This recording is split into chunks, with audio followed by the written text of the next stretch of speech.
Our top story today coming from some very powerful voices in Florida, the struggle to control Miami Lakes.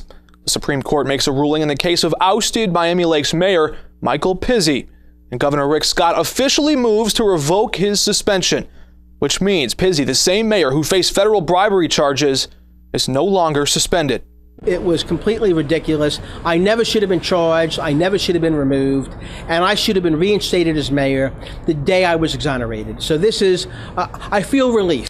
That's 2 victories in a row now for Pizzey. First, he and his legal team defeated those federal bribery charges.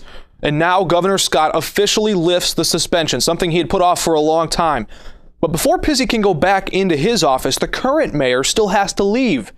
You might remember Miami Lakes had elected Wayne Slayton to step into office during a special election just after Pizzey was suspended.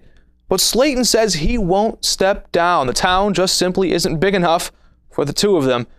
And yet, while he still has a big fight in front of him, Pizzey seems to think his return to office is already a done deal. Victory for democracy, and it's a victory for the people of Miami.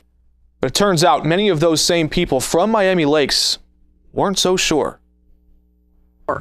I think it's crazy. I guess technically he should get his old job back. How did he get acquitted, though? It is very difficult. This is a very divided town. I would like to see happen the best for the town. Whatever it is the best for the town, that's what I would like to see happen. If the people want him. Well, you're one of those people. What do you want? I don't want him. Now, even though those accusations of bribery didn't stick, many residents still say they have their doubts. But even if not everyone wants him around, Pizzey seems more confident than ever. My name is Michael Pizzey, and I am the mayor of the great, beautiful, wonderful town of Miami Lakes. But I don't know about that, because interim mayor Wayne Slayton says, "Nuh-uh, I am." In his official statement, Slayton said, quote, "I was pleased to read in the Supreme Court's order issued today that once again, the court has recognized my election to mayor of the town of Miami Lakes until November 2016, the next election." Governor Scott's executive order further supports the fact that pursuant to the special election, I am the mayor of the town of Miami Lakes. There it is. Again, I am the mayor. It looks like this dispute is still far from over. The two mayors will have to duke it out in the Florida court system. Speaking of that court system, a Broward County judge says she's devastated after the gavel drops. Palm Beach County Judge Mark Icey finds his fellow adjudicator guilty of driving under the influence. His ruling strips disgraced Broward Judge Cynthia Imperato of her driver's license, and she'll have to face a 20-day sentence under house arrest. Now, along with that, 12 months probation and over $2,500 in fines.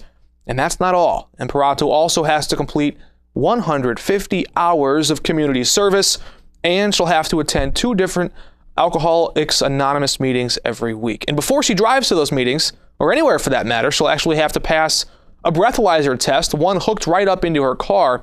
Her defense attorneys say that she was treated extremely harshly, but according to the law, she could have actually faced up to a year behind bars. Well, they say it's better to give than it is to get, and I imagine that's especially true if it means getting a speeding ticket. Dozens of people driving through Fort Lauderdale pulled over by police, thought they were about to get a ticket, but instead, police officers started asking them some questions about their shopping lists. Do you have your registration? You done with all your Christmas shopping? No. No? What you still got to get? You want it like the Fisher Price, a little packet picture? Oh, like the little Fisher Price pack and play kids? Yeah. Christmas. Well, she wanted that. Baby doll?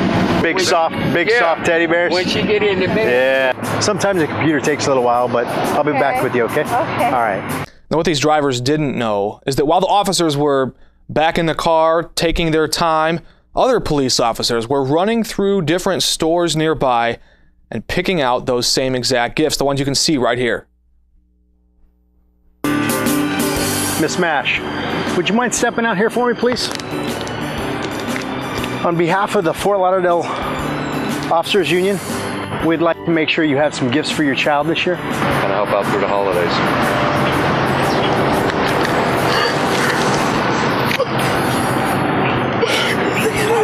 Absolutely. Have a very Merry Christmas, okay? On behalf of the Fort Lauderdale Police Officers Association, we'd like to make sure you and your family have an extra special Christmas this year. Do is enjoy this for the holidays, because we know you're the type of person who doesn't do for yourself and would rather do for the kids and grandkids. So Thank you so much. Present to your child for this holiday. Oh, did you say you want an Xbox? thank you. God bless you. Thank you. Xbox. I think God bless you. God bless you. Did you say your granddaughter wanted something like that? Yeah, that's what she want. Yes, Something like that? Yes. So she would really want that? Yep, that's what she want right there. Really? Yep. All right, well, tell you what. That's what she want.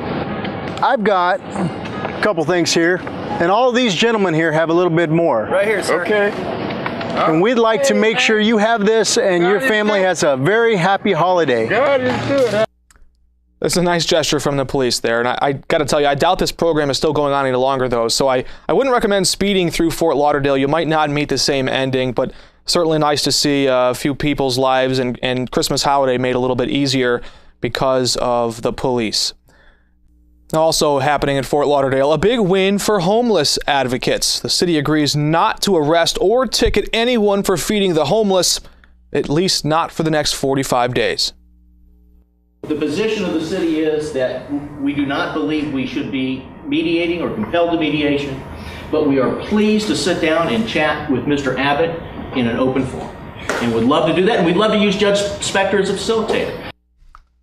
That's the city attorney there, but Chef Abbott's lawyer says this is not anywhere close to adequate, and he says the city is actually just stalling. In his mind, this fight is far from over. They're trying to herd the homeless to where they don't want to go and won't go. And of course, you know, it's to get a permit, you have to go through planning and zoning. You ever tried to get a permit with the city through P&Z? A year and a half later, you know, there's no permits. Now, this is, of course, the story that's gained national attention in recent days, and the whole thing is whether or not they should be able to feed homeless people outdoors as opposed to indoors. Now, this has gone all the way to Washington, D.C. It's come back to Fort Lauderdale.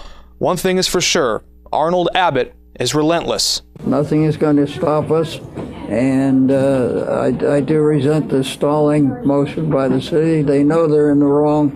They know they're not going to win, and why they keep stalling, as was said, just to bring up costs unnecessarily.